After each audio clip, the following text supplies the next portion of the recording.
Tim Jatan Satreskrim Polrestabes Makassar membubarkan balap liar di Jalan Veteran Selatan Makassar usai meresahkan warga Senin dini hari. Polisi terlibat kejar-kejaran hingga para pelaku kocar-kacir melarikan diri. Sebagian di antaranya nekat menerobos hingga tersungkur usai saling senggol kendaraan satu sama lain. Polisi tangkap 5 pelajar dan menyita 2 sepeda motor hingga senjata tajam busur panah. Seluruh remaja dikirim ke posko Jatan Ras Polrestabes Makassar untuk dilakukan penyelidikan lebih lanjut.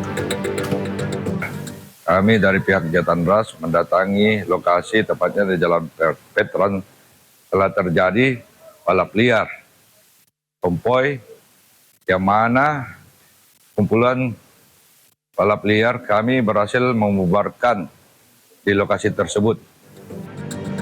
Selain mendapat pembinaan, polisi juga memanggil orang tua pelaku. Dari Makassar, Sulawesi Selatan, Syahrul Adiaksa, iNews melaporkan.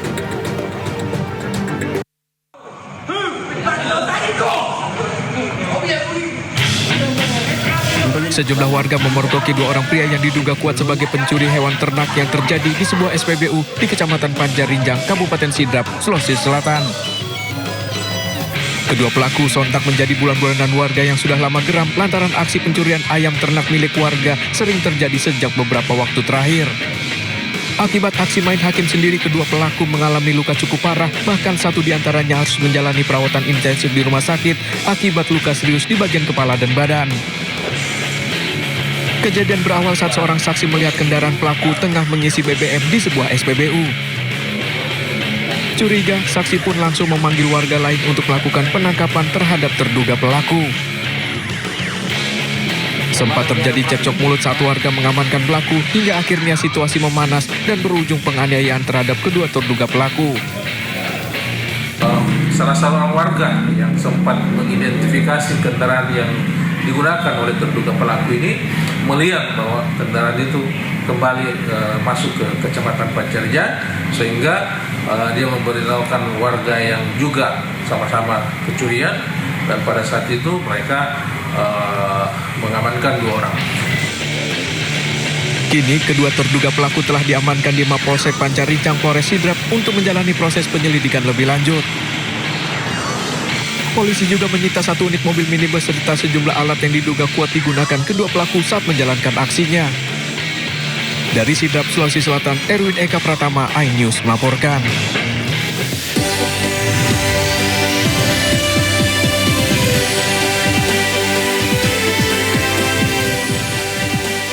Akibat korsleting listrik, 1 keluarga tewas dalam kebakaran rumah. Ketiga korban gagal menyelamatkan diri dari kepungan api.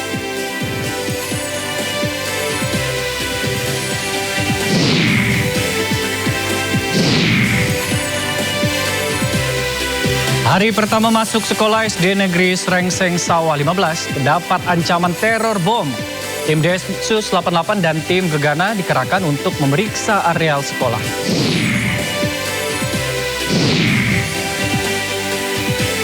Pengungsi warga Gaza di Serbia masih diteror serangan Israel. Kali ini ledakan menghantam bengkel menewaskan 4 warga.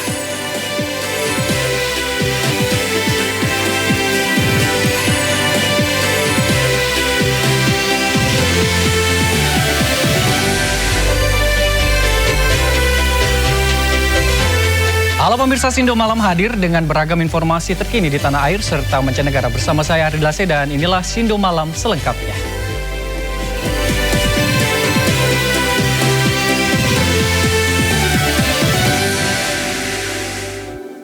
Pemirsa, kita awali Sindo Malam pada hari ini. Kebakaran meludeskan pabrik pengolahan karung bekas di Kabupaten Tangerang, Banten. Karyawan yang pekerja pabrik lari menyelamatkan diri. Pagi, mohon izin pimpinan dan Pusalop untuk saat ini. Banyaknya bahan karung dan plastik yang mudah terbakar membuat api meludeskan pabrik pengolahan karung bekas di Kecamatan Sukadiri, Kabupaten Tangerang. Kebakaran baru dapat dipadamkan pemirsa 4 jam kemudian. Api pertama kali muncul dari tumpukan karung di tengah pabrik. Kobaran api lalu merembet ke tumpukan plastik. Penyebab kebakaran dengan nilai kerugian miliaran rupiah masih diselidiki polisi.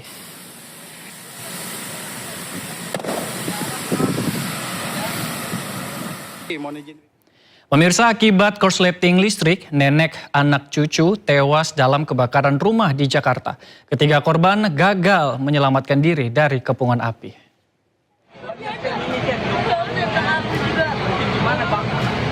Api melalap 8 bangunan di Jalan Palat, Kelurahan Jati, Pulau Gadung, Jakarta Timur, Minggu pagi. Warga yang panik berusaha menyelamatkan diri dan barang-barang berharga milik mereka. Naas, 3 orang tewas karena terjebak kobaran api. Para korban merupakan satu keluarga yang terdiri dari seorang nenek, anak, dan cucunya. Karena korsleting listrik jam setengah 3-an, saya terus karena dikabari telepon, terus saya lari, lihat api sudah besar, terus langsung menghubungi pihak pemadam, terus keluarga lari, ada yang keluar, tapi ternyata masih ada keluarga yang tertinggal di dalam.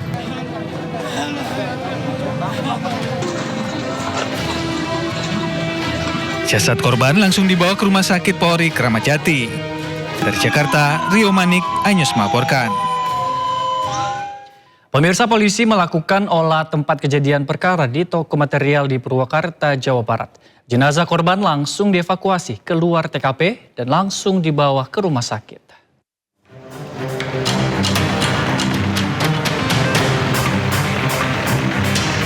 Penyelidikan kasus ledakan di sebuah toko material di Kampung Babakan, Pamengpek, Purwakarta, Jawa Barat masih berlangsung. Polisi bersama tim Jibom, Brimob, Inafis, dan petugas pemadam kebakaran melakukan olah TKP secara menyeluruh untuk mencari penyebab pasti ledakan. Di lokasi kejadian, petugas menemukan lubang bekas ledakan berdiameter sekitar 40 cm dengan kedalaman yang masih perlu diukur terlebih dahulu. Untuk ledakan kami belum tahu itu penyebab ledakan.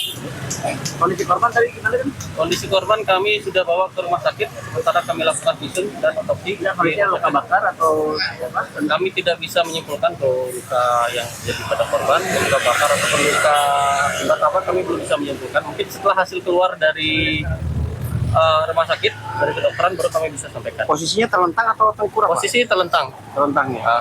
Untuk lubang bekas ledakan sendiri diameter berapa sih dan seperti apa itu kondisinya? Kurang lebih diameter sekitar 40 cm. Radius dari titik korban 40 cm 4 sampai 50 cm ya. Radius korban sekitar 2 meter. Berarti sempat terlempar gitu, Pak? Mungkin terlempar mungkin ya. Sejumlah barang bukti telah diamankan, di antaranya serpihan material, pakaian korban, telepon genggam, serta berbagai pecahan yang ditemukan di sekitar lokasi. Petugas juga masih meneliti serpihan berupa logam, plastik, dan kain yang diduga berkaitan dengan sumber ledakan. Dari Purwakarta, Jawa Barat, Irwan Ainis melaporkan. Sementara itu, pemirsa, tim gabungan melakukan olah tempat kejadian perkara kasus ledakan di Tasikmalaya, Jawa Barat. Polisi telah mengamankan 3 orang, termasuk mantan narapidana terorisme. Tim gabungan Densus 88 Anti Teror Polri dan tim Gegana Satbrimob Polda Jawa Barat melakukan olah tempat kejadian perkara kedua.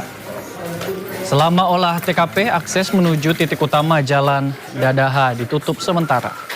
Tim juga menggeledah rumah terduga pelaku berinisial AAS, mantan narapidana terorisme di Kampung Gunung Koneng, Kecamatan Cihideng, dan menyita komponen racikan perakit bahan peledak. Sebelumnya, pedagang jagung dan pedagang tahu gejrot dalam pengaruh minuman keras terlibat adu mulut. Situasi kian memanas saat tersangka AAS, pedagang es teh sekaligus ex narapidana terorisme, ikut terlibat hingga memicu terjadinya suara ledakan.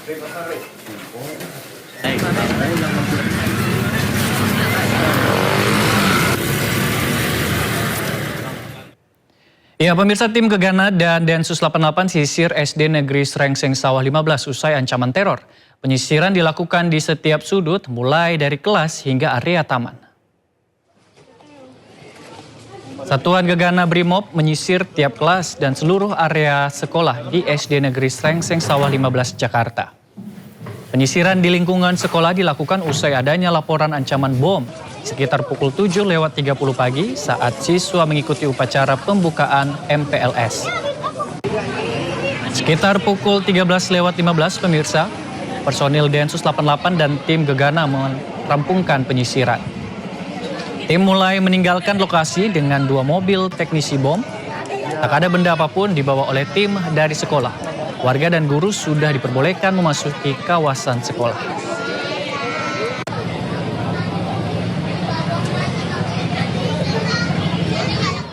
Sementara itu, polisi sudah berhasil menangkap seorang pelaku penebar teror ancaman bom ke SDN Serengseng Sawah 15 Jagakarsa, Jakarta Selatan. Pelaku tinggal tidak jauh dari sekolah. Untuk pelaku, satu orang inisial MY beralamat di sekitar lokasi kejadian sekolah, itu sudah diamankan. Saat ini ada di Polres Metro Jakarta Selatan, masih dalam pendalaman dari penyidik terkait tentang motif, tujuan dari yang bersangkutan. Kami juga menghimbau kepada seluruh masyarakat untuk kita lebih bijak, karena kita ingin kegiatan pendidikan, dunia pendidikan ini dalam kondisi yang nyaman. Dan ini akhirnya dengan adanya teror itu, sekolah dipulangkan. Kita beralih ke informasi lainnya, pemirsa. Seorang janda tewas mengenaskan di rumahnya dengan kondisi tangan dan kaki terikat. Kondisi rumah korban berantakan dan sejumlah barang berharga hilang. Warga digegerkan penemuan jasad wanita lansia di rumahnya di Kecamatan Kota Bumi Utara, Lampung Utara. Jasad korban ditemukan di kolong meja makan dengan tangan dan kaki terikat. Sementara mulut korban disumpal handuk.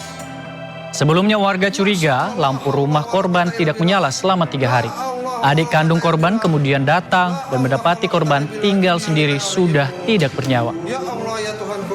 Polisi menduga korban tewas akibat dibunuh perampok karena isi rumah berantakan, serta barang berharga korban seperti motor dan perhiasan emas raib. Polisi mendalami motif pembunuhan serta identitas pelaku.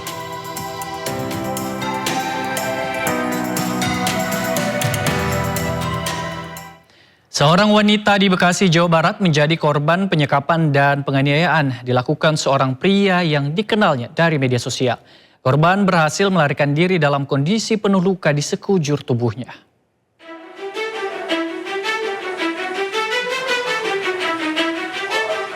Wanita berusia 25 tahun asal Kampung Rawalintah, Cikarang Utara, Bekasi harus menahan sakit usai menjadi korban penyekapan dan kekerasan yang dilakukan oleh kekasihnya sendiri. Pria yang dikenal melalui sosial media bermula saat korban menjalin hubungan asmara selama 1 tahun 6 bulan. Pelaku sosok yang temperamental hingga terjadi penyekapan serta kekerasan di sebuah kosan. Korban tidak boleh beraktivitas di luar kosan selama 1 pekan terakhir. Tak tahan dengan siksaan yang dialami, korban kabur melalui jendela. Terus di 1 minggu terakhir ini dia benar-benar udah hilang kesadaran. Mukulin tuh udah terus tiap hari. Mau dia lagi tenang, mau lagi emosi tuh tetap mukul. Karena posisinya pas malam itu dia lagi pergi. Terus aku ngeberaniin diri buat kabur lewat jendela. Karena dikunci pintunya depan belakang. Kelakuan sih awal sih baik, nge-treat Tika juga baik, nggak gimana-gimana sih anaknya mah, gitu kan. Ya pada umumnya aja, baik aja. Cuman ya akhir-akhir ini mungkin Tika sering kayak gitu, dipukulin, kayak gitu. Korban telah melapor ke kantor polisi dan ditangani unit TPA Polres Metro Bekasi. Dari Bekasi, Jawa Barat, Didi Cunaidi dan Agus Rohim iNews melaporkan. Pemirsa, waspadalah memperkerjakan pengasuh anak. Di Samarinda, Kalimantan Timur, seorang majikan kehilangan perhiasan emas dan berlian senilai 300 juta rupiah. Dan pelakunya adalah pengasuh anak di rumah pelaku. Ya, pemirsa, terdesak kebutuhan ekonomi, pengasuh anak tega mengkhianati kepercayaan majikannya. Pelaku telah bekerja 3 tahun mencuri perhiasan emas dan berlian. Untuk menghindari kecurigaan, pelaku mengambil perhiasan bertahap selama 3 bulan. Aksi pelaku terbongkar setelah korban menyadari koleksi perhiasan miliknya hilang, lalu melaporkan kasus ke Polsek Samarinda Kota. Pelaku mengaku menjual perhiasan korban ke toko emas di Jawa Barat seharga 80 juta rupiah.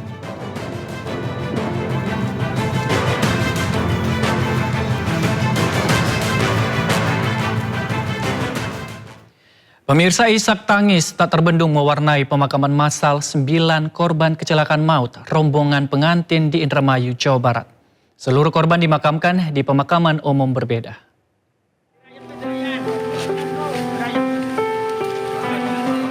Suasana duka menyelimuti Kampung Jemeti, Desa Cempeh, Kecamatan Lelea, Kabupaten Indramayu, Jawa Barat, Senin pagi.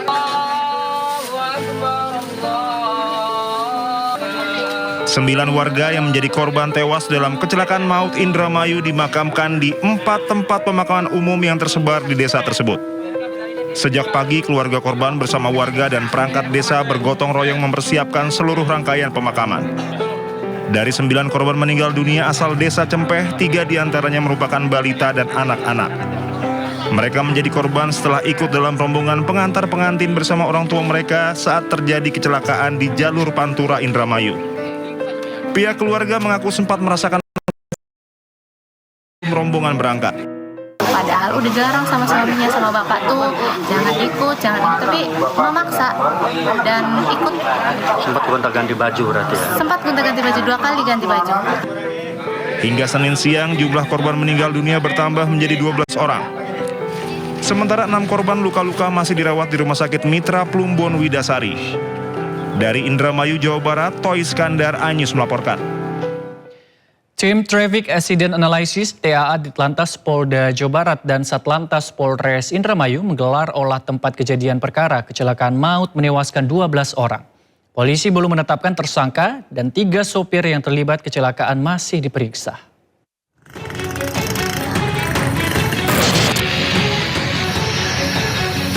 Tim Traffic Accident Analysis TAA Ditlantas Polda Jawa Barat dan Satlantas Polres Indramayu menandai setiap titik di lokasi kecelakaan maut jalur Pantura Kiajaran Kulon Indramayu, Jawa Barat, Senin siang. 3 kendaraan dilibatkan dalam olah TKP untuk memperagakan kondisi sesuai dengan peristiwa kecelakaan maut yang terjadi Minggu sore. Polisi menandai titik henti mobil pick-up yang mengangkut rombongan pengiring pengantin saat hendak putar arah di jalur Jakarta menuju Jawa Tengah. Titik tabrak belakang mobil yang mengangkut rombongan pengiring pengantin oleh truk box juga ditandai hingga mobil terdorong ke jalur berlawanan dan diterjang truk yang melaju dari jalur Jawa menuju Jakarta. Sebaran titik jatuhnya korban juga menjadi fokus polisi dalam membedah penyebab pasti kecelakaan. Selama proses olah TKP, lalu lintas jalur Pantura dihentikan sementara. Jawa Barat dengan tim TAA hadir di sini untuk melaksanakan olah TKP secara digital dan ilmiah untuk bisa mengungkap kira-kira apa penyebab dari kecelakaan tersebut. Dalam olah TKP, polisi menggunakan teknologi terkini untuk membaca gerak kendaraan. Seluruh sopir yang terlibat kecelakaan masih diperiksa intensif. Hingga saat ini polisi belum menetapkan tersangka kecelakaan maut yang menewaskan 12 orang. Polisi juga mengimbau agar warga mematuhi mobil bak terbuka hanya untuk mengangkut barang, bukan orang. Dari Indramayu, Jawa Barat, Toy Iskandar, Ainus melaporkan.